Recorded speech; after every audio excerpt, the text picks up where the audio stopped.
A primeira entrevistada, Semadar Marques, especialista na construção de ambientes colaborativos em equipes, atua há mais de 16 anos como gestora pública em Porto Alegre e está lançando o livro Caminhos para Solucionar as Crises de Empatias. O livro é Colaboração, a Única Solução, como fazer emergir a inteligência coletiva que traz resultados sustentáveis. Boa tarde, prazer recebê-la. Boa tarde, Arthur, obrigada pelo convite. Bem, vamos lá, antes da gente entrar na solução, eu queria abordar esse diagnóstico, né? A falta de empatia que tem gerado alguns problemas para a nossa sociedade. Com certeza. É muito interessante a gente iniciar por esse assunto, porque hoje em dia a gente está falando muito de saúde mental, né? E a gente esquece muitas vezes que a saúde mental, ela é relacional. E a gente vive numa bolha com muitas atitudes individualistas, né? É um cotidiano que ele te induz ao egoísmo e ao individualismo. E quando tu te limita nesse individualismo, tu acaba te privando de ampliar as tuas conexões e isso impacta na tua saúde mental. Então, quanto mais empatia, mais saúde mental, porque nós somos seres relacionais. E praticar essa empatia, porque a empatia, tu não consegue alcançar a dor de uma pessoa que perdeu uma casa, ou que perdeu um filho, ou que teve uma dor muito grande. Mas tu pode acolher, tu pode te dispor a olhar e mostrar que tu quer entender. E isso gera conexões, e são essas conexões que fazem bem. E o que levou a nossa sociedade a ter essa ausência de empatia, essa falta de empatia? É que a vida cotidiana, ela nos cobra tanto, né? É tão corrido, a gente tem que trabalhar cada vez mais, acumular patrimônio, né? E talvez essa cultura de ostentação, de aparências, né, de parecer, vai nos distanciando dessas conexões verdadeiras. E quando tu constrói um ambiente de conexões saudáveis e verdadeiras, tu tem mais paz de espírito, mais bem-estar. E a gente está entrando na era do bem-estar, né? A gente cada vez mais as instituições, as empresas estão se dando conta da importância do estar bem, né, de buscar esse bem-estar. Eu vou voltar para esse assunto, mas aproveitando o gancho para fazer uma pergunta assim, o bem-estar do funcionário, da pessoa que está trabalhando, das equipes, auxilia também na produtividade? Com certeza, totalmente. Hoje a gente já sabe, por diversas pesquisas e comprovações, de que quando tu tem um ambiente de segurança psicológica, onde as pessoas se sentem confortáveis para serem quem elas são sem medo, e falarem as suas ideias e mostrarem as coisas que elas têm, né, para mostrar, tu tem mais produtividade, tu tem mais bem-estar. E quando tu constrói também ambientes de confiança, onde as pessoas se relacionam de uma maneira saudável, tu fortalece a equipe. Então não adianta tu ter uma equipe com pessoas com alta capacidade técnica, né, juntar essas pessoas, tu não vai ter uma equipe que vá garantir bons resultados. O que garante bons resultados é um clima harmonioso, é um clima de colaboração. E a partir disso, assim, como se transforma, como cria um ambiente harmonioso, pensando dentro de uma organização que está com... Porque a gente pode analisar as pesquisas, várias delas sinalizam que os trabalhadores se sentem sobrecarregados, né? Sentem que a carga de trabalho acaba sendo maior do que suportariam. Como atender todas essas demandas dentro de uma organização sem que abra mão, claro, da questão financeira, né? Sem que ela tenha que fazer grandes estruturações, contratações para conseguir organizar, porque mesmo que faça contratações, eu imagino que ali 3 meses depois vai aumentar a carga de trabalho e vai sobrecarregar todo mundo novamente, né? É preciso pensar a longo prazo, né? Se tu sobrecarregar uma pessoa de trabalho, hoje em dia a gente tem a inteligência artificial. A tecnologia está nos auxiliando para que a gente trabalhe menos. Mas será que a gente está trabalhando menos? Será que a nossa carga de trabalho ela só não está sendo aumentada? E eu acho que os gestores precisam olhar para isso. Porque ao sobrecarregar as pessoas, ao não considerar a humanidade de cada um, não considerar que cada um tem família, tem filhos, tem situações a serem atendidas, se tu desconsidera isso, pensa só no teu lucro, só nas tuas metas, tu vai ao longo prazo, médio, né? Na verdade é médio prazo. médio e longo prazo, tu vai afastar as pessoas e vai trazer uma doença ocupacional, um burnout, uma depressão. Então, tu precisa, além de olhar para isso, para esse excesso de trabalho, né, e dar metas justas, metas alcançáveis, uma carga de trabalho que seja coerente com a pessoa viver uma vida particular. Além disso, nós precisamos olhar para as equipes e construir vínculos e relações saudáveis. Isso não quer dizer que a gente tenha que ser melhor amigo do nosso colega de trabalho, não é isso. Mas a gente pode construir vínculos de confiança saudável no trabalho, para que a gente possa se sentir acolhido e seguro nas questões laborais. Isso os líderes e os gestores precisam entender que é fundamental pensar nessa construção. Não negligenciar isso. A questão é que muitas vezes é negligenciado esses ambientes seguros. Ambientes onde existem muitos paradigmas, muitas coisas que acabam incitando julgamentos, e as pessoas se sentem pouco acolhidas, as pessoas sentem medo de falar o que pensam, sentem medo de mostrar quem são, né? Medo de mostrar a sua individualidade. Isso tolhe os resultados, porque isso tolhe a inovação. Da onde vem a inovação? Das ideias. A inovação, ela não é só tecnológica. A inovação vem das ideias, dos novos fluxos. E aí, quando tu simplesmente ignora a humanidade de cada um, tu não vai ter boas ideias. E aí, nesse sentido, eu volto até a questão de como implementar, porque até sobre tecnologia, eu estava vendo uma pesquisa recente, lembrei e fui procurar para ter a fonte dessa pesquisa. A Dell, em parceria com a Venson Born, não conheço, mas é um instituto de pesquisa, fizeram uma edição para entender como funcionava a implementação de novas tecnologias, ouviu quase 3 mil líderes em 40 mercados, que mostraram otimismo com a inteligência artificial, mas, ao mesmo tempo, 92% das organizações têm barreiras para implementar. Então, assim, nós temos tecnologias que podem contribuir para isso que tu trouxe, né, de melhorar o ambiente de trabalho, reduzindo um pouco da carga de trabalho, mas, ao mesmo tempo, se tem essa dificuldade, a gente vê isso também com as tecnologias que demoram para ser implementadas, né? A gente vai conseguir acompanhar essa velocidade, vai conseguir ter ritmo para essa melhoria? É porque a gente tem que mudar a nossa forma de pensar. Se tu ficar preso a formas antigas de pensar e não abrir para essas novas ideias, vai ficar difícil. Então, a gente fala das instituições que aprendem, né? Que estão dispostas a aprender. Existem instituições que têm níveis de maturidade onde elas não conseguem estarem abertas ao aprendizado e ao questionamento. Então, tem fluxos de trabalho onde tu está muito tempo, né, elaborando daquela forma, e tu não está aberta para o questionamento, para o melhoramento. Eu vou conseguir acompanhar esse ritmo se eu estiver aberto a questionar e a ouvir, porque as pessoas querem ser ouvidas. Tu vai nos lugares, tu vai nas equipes, tu vê que as pessoas, elas têm carência de falar. Muitas vezes elas estão numa instituição, elas estão num ambiente, mas elas não têm espaço para falar. E quando tu abre esses espaços, e muitas vezes os gestores, os líderes, eles têm medo, né, disso. Eles têm medo do que eles vão ouvir. Mas é impossível não mexer nessa caixa preta. As pessoas precisam ser ouvidas. Se tu quer construir um ambiente de segurança psicológica e um ambiente onde as pessoas possam fazer emergir aquela inteligência que está ali no coletivo escondida, a gente tem que ouvir as pessoas. Isso não tem custo, né? Não tem custo. O custo é tu estar disposto a questionar os teus paradigmas que impedem de fazer isso.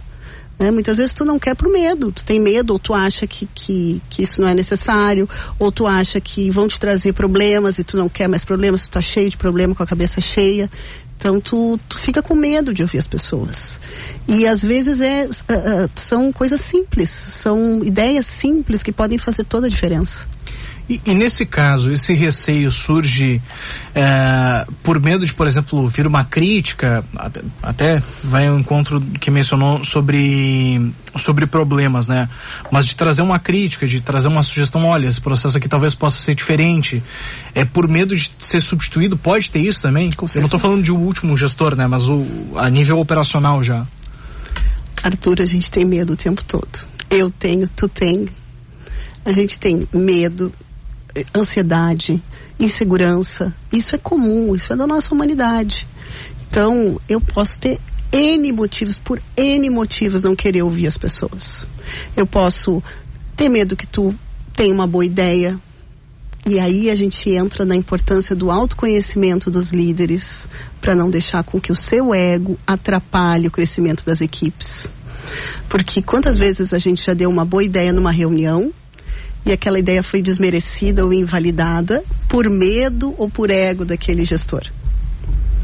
Então, e esse gestor pode ter sido nós um dia, porque a gente não é perfeito, está tudo certo. A grande questão é o quanto aberta eu estou para falar sobre isso, para debater essa questão e para falar da minha vulnerabilidade. Eu tenho medo, realmente eu tenho medo. Né? E eu acho que a gente precisa olhar para esses nossos pontos cegos para que eles não se reverberem na equipe, para que eles não prejudiquem as nossas equipes. A gente precisa olhar para as nossas inseguranças e aceitar elas. Está tudo certo e todo mundo tem. Né? Ninguém é perfeito, eu digo, ninguém é alecrim dourado. Claro, de fato, realmente, sem dúvida alguma, mas é que são sugestões que, por vezes, eu estou tentando escolher a melhor palavra, mas assim, não é algo mirabolante. Acho que talvez seja esse o termo. Não é nada mirabolante, não é nada que não possa ser feito em razão de custos, mas ao mesmo tempo a gente ainda tem resistência em implementar. Por quê? Resistência interna. As resistências estão na nossa cabeça, nos nossos paradigmas. Hoje em dia a gente fala dos vieses inconscientes, né? São aqueles paradigmas que sujam as nossas escolhas, né? Aquelas lentes pelas quais a gente enxerga o mundo e que muitas vezes vêm carregadas de estigmas, né? De preconceitos, na verdade. Então, uma organização que está disposta a aprender, ela quer questionar os seus vieses inconscientes para superar eles. Né, para que tu possa fazer escolhas sem paradigmas, sem preconceitos, sem vieses que vão te atrapalhar. E aí, nesse sentido, imaginando agora o mercado de trabalho e projetando para essa geração que está chegando, eu me incluo nessa geração, estão sendo valorizadas ou mais valorizadas as chamadas soft skills, que eu confesso que eu não gosto desse termo, assim, porque eu acho que enfim, é trazer um termo em inglês que a gente podia dizer como capacidades não técnicas, né? Mas aqui, questão de relações, né? E mais do que as questões técnicas. Eu acredito que essa geração Z, ela é focada em bem-estar. A geração Z, ela não aceita como nós aceitávamos, como a nossa geração aceitou, ambientes que não fossem saudáveis. Elas buscam ambientes saudáveis, elas não aceitam mais lideranças tóxicas, elas não aceitam mais algumas questões que nós acabamos aceitando, né? Eu acredito que as habilidades técnicas, sim, elas ainda são muito importantes. Elas precisam ser consideradas e validadas. E elas precisam ser desenvolvidas. Mas as habilidades comportamentais, elas são a base. Porque não adianta tu ter o melhor técnico, o técnico que tem a maior capacidade, a maior habilidade, o maior conhecimento, a maior bagagem, mas que se ele não souber atuar na equipe, ele vai estragar a equipe. Ele vai trazer problemas. Ele vai fazer com que as pessoas se sintam mal. Então, as habilidades comportamentais, elas são a base de tudo. A gente precisa dar luz diretamente para elas. Porque as habilidades comportamentais, elas fazem com que uma equipe consiga... Tu pode pegar uma equipe sem nenhuma habilidade técnica, mas se ela tem uma habilidade comportamental, de querer aprender, de buscar, de se unir, de ir atrás, ela vai conseguir resultado para ti. E isso antes não era tão valorizado? A questão de habilidades entre relações e... Não, porque nós vínhamos de uma mentalidade que normalizava comportamentos abusivos. Isso é a nossa sociedade que cresceu como um todo, né? Quando eu era pequena, era muito normal a gente apanhar muito. né, bater em criança era super normal. Hoje em dia é inadmissível, porque nós fomos desenvolvendo, nós fomos entendendo, nós fomos ampliando a nossa consciência. E isso se deu nas instituições também. Então hoje a gente não mais normaliza, apesar da gente ainda encontrar, infelizmente, né, mas já não é mais aceito chefes que gritam, que humilham. Isso a gente já sabe que não dá resultado. Mais do que não ser aceitável, não dá resultado. A pessoa, ela vai te boicotar mais cedo ou mais tarde, ou ela vai sair da empresa, ou ela vai te boicotar de verdade, ou ela vai fazer um boicote inconsciente, né? Ou ela não vai te entregar alguma coisa. Que é pior, eu acho, até, né? Ou ela vai ficar doente. Então isso é comprovado que não dá resultado. E é por isso que hoje em dia essas habilidades, elas são mais valorizadas. Isso, assim, me preocupa em certa medida no longo prazo, porque se tem debatido cada vez mais a questão e o questionamento, vale a pena ou não fazer uma faculdade? Claro que cada caso é um caso, mas eu entendo que o ensino técnico também é relevante e é importante. Mas claro, a habilidade de ter bons relacionamentos é super relevante, é super importante também. Mas será que no longo prazo a gente não vai ter um problema, uma ausência de técnicos em temas, em assuntos, e nos tornarmos cada vez mais generalistas? Eu concordo contigo, eu acho assim, por isso que eu te disse, eu sou completamente a favor do conhecimento técnico. Para mim tem que ter formação técnica, formação superior, graduação, pós-graduação, doutorado, a gente tem que estudar sempre. Não podemos nunca abandonar o conhecimento técnico. E eu acredito que as duas coisas, elas precisam vir em paralelo, né? Elas precisam andar juntas. Por quê? Porque uma coisa complementa a outra. E eu tenho muito medo no nosso futuro, e comungo contigo, que eu acho que no futuro tem muita gente que diz, não precisa fazer faculdade. Não, a gente precisa se especializar, a gente precisa de conhecimento técnico, porque senão no futuro vai ser todo mundo generalista e especialista em tudo e não vai ser especialista em nada. Então o conhecimento, ele é importantíssimo, mas precisa andar junto, uma coisa tem que andar junto com a outra. Isso é verdade. Eu acho que quando questionam assim se vale a pena ou não fazer uma faculdade, é bom também entender de quem está partindo essa premissa. E além disso, claro, tem contexto, né? A gente entende que tem muito de contexto e que cabe a pessoa também fazer a sua avaliação.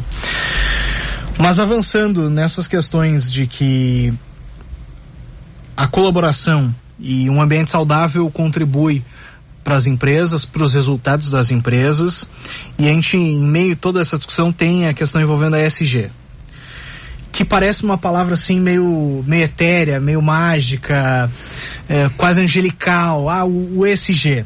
Mas na prática, poucos lugares debatem de fato o assunto e tentam implementar sem que seja algo, não, a gente precisa fazer isso aqui porque é relevante para a empresa carimbar e receber um selo e tal, e não aplica na prática.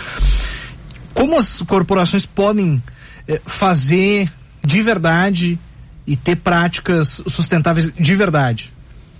Então, vou falar um pouquinho do ISG, né? O ISG são práticas e critérios dentro das instituições que visam atender os 17 Objetivos de Desenvolvimento estabelecidos pela ONU, né? O que acontece? Os critérios ESG, eles passaram a ter valor de mercado. As empresas, elas começaram a ser avaliadas no mercado financeiro a partir do quanto elas eram capazes de alcançar os critérios ESG. Então, tem um boom de ESG, né? As empresas querem implementar ações que possam atender a esse tripé, que é ambiental, social e de governança, que são questões éticas, né, dentro de governança dentro das empresas.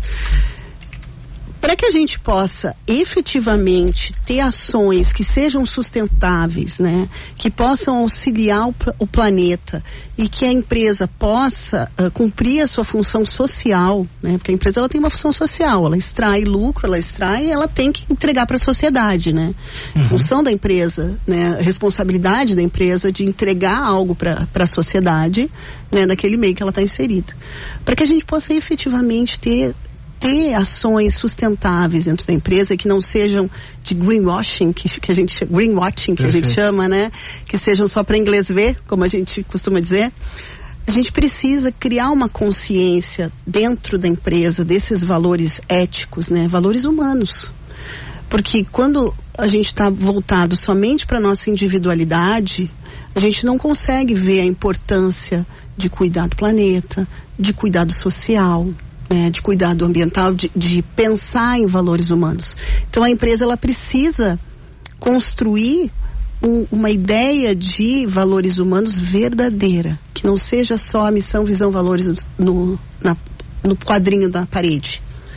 Ela precisa efetivamente ouvir as pessoas, efetivamente saber como as pessoas pensam, né, sobre aquilo, e fazer uma conscientização da importância de cada um desses fatores.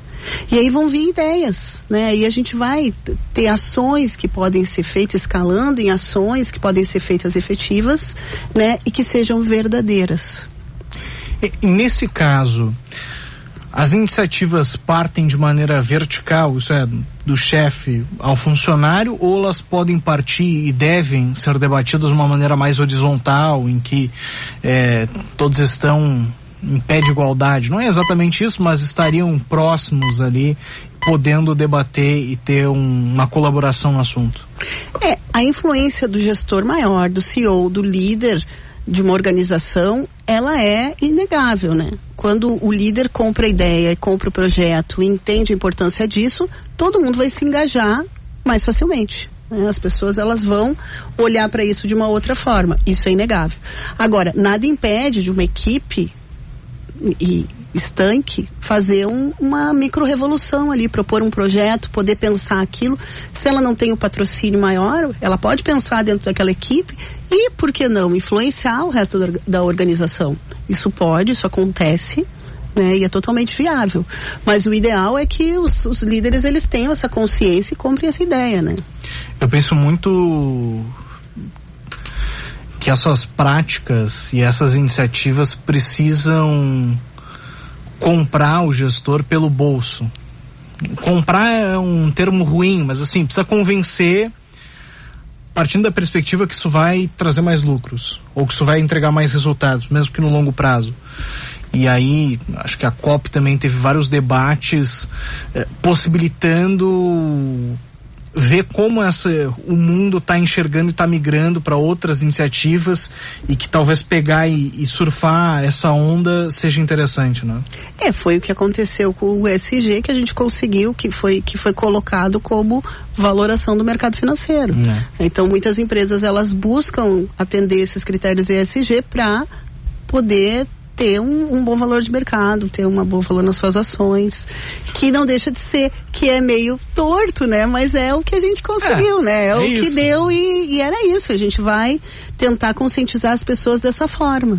E até o investidor agora tem ETFs que são, tentar trazer de maneira clara pro ouvinte, mas dentro de uma cesta de empresas, assim, vou tratar dessa maneira, acho que fica mais fácil, que cumprem princípios de ESG, e aí tem dentro da divisão mais para diversidade, mais para meio ambiente, e aquelas pessoas que são engajadas nesses assuntos, entendem que isso é relevante, podem investir nesses fundos, nesses ETFs voltados justamente para essas iniciativas. Mas eu também me questiono até que ponto esse investidor acredita na sua tese e até que ponto ele vai deixar ali o dinheiro investido sem que tire, caso a empresa, enfim, não entregue o resultado, né? Exato.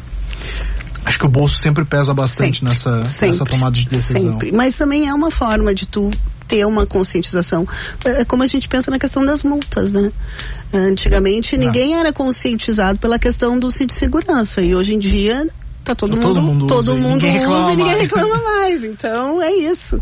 É a forma que teve o caminho que foi encontrado, né? Mas ao mesmo tempo, se for pensar na questão financeira, claro, tem redução, tem impacto relevante, mas ainda assim o cigarro, por exemplo, tem uma tributação maior, bebidas alcoólicas também tem uma tributação maior, as pessoas continuam consumindo. Continua, né? Uma coisa mais arraigada, né? Mas tem a sua eficiência, claro. Não estou questionando a eficiência dessa questão envolvendo tributos. Bom, Colaboração, a única solução. É isso, essa é a proposta então do livro, de que as pessoas consigam conversar e a partir disso encontrar soluções. A proposta do livro é essa, e principalmente a questão da humanização nas empresas, né? A gente precisa humanizar. A gente está entrando na era do bem-estar, né? Então, as próximas gerações, elas já não vão aceitar esses lugares que eu digo que são insalubres emocionalmente, né? Que não têm o respeito à individualidade do outro, que desumanizam, que gritam, que não têm lealdade, não têm confiança, não têm ambientes de respeito. Então a gente precisa olhar para isso e saber, a minha bandeira é, esse tipo de lugar não dá lucro. Porque tu vai ter uma outra rotatividade, tu vai ter o custo de demitir, o custo de contratar, tu não vai ter boas ideias, tu vai ser boicotado de alguma forma, então não adianta. Essa rotatividade é um bom indicativo para saber não vou dizer capacidade, mas se a empresa está conseguindo trazer essa colaboração? Com certeza. Podemos olhar para isso, porque é um indicador de que alguma coisa não está bem, né? Se uma empresa tem uma alta rotatividade, ninguém para ali, o que está acontecendo? Alguma coisa não está ajustada. Tem algo que não está trazendo bem-estar para uma pessoa não querer ficar e largar o emprego. Porque quando tu vai para o emprego, tu te compromete, tu larga a tua vida, às vezes tu larga um outro emprego. Então é um fator, é um indicador forte de que algo não vai bem, e a gente precisa olhar para isso. E entender que tu precisa perceber o teu clima, tu pode ter a melhor estratégia, tu pode ter a melhor ferramenta de gestão, mas se tu não tiver uma boa cultura, um clima bacana, nada disso vai conseguir ser implementado, porque tu tá rodeado de pessoas. As pessoas é que elas fazem tudo isso acontecer. Né? As pessoas são o mote maior. Então tu precisa investir e entender na complexidade dessas relações. Somos seres relacionais. Só que às vezes é dolorido olhar para isso, né? Às vezes cansa, às vezes dá medo, tem várias questões, né? Semandar Marques, especialista na construção de ambientes colaborativos em equipes, há mais de 16 anos atua como gestora pública em Porto Alegre. Onde as pessoas podem te acompanhar e também adquirir o livro? Então, eu sou administradora na prefeitura, né? Sou servidora pública, com muito orgulho. Então, eu tô no Instagram, no Semadar_Marques, e no LinkedIn também, Semadar Marques. E o Colaboração, a única solução, ele foi publicado pela Alta Books, do Rio de Janeiro. Então, ele tá no mundo todo. Ele está nas livrarias da Europa, nos Estados Unidos, na Alemanha, e ele também está em todas as livrarias do Brasil, né? Uma editora grande, ela tem essa capacidade de pulverizar para todo mundo praticamente, né? Tem até no Japão, se tu for lá no Japão. Muito obrigado. Nada, eu amo. Pela entrevista, parabéns pelo livro. Obrigada, querido, o prazer foi meu, muito obrigada pelo convite. 4h30.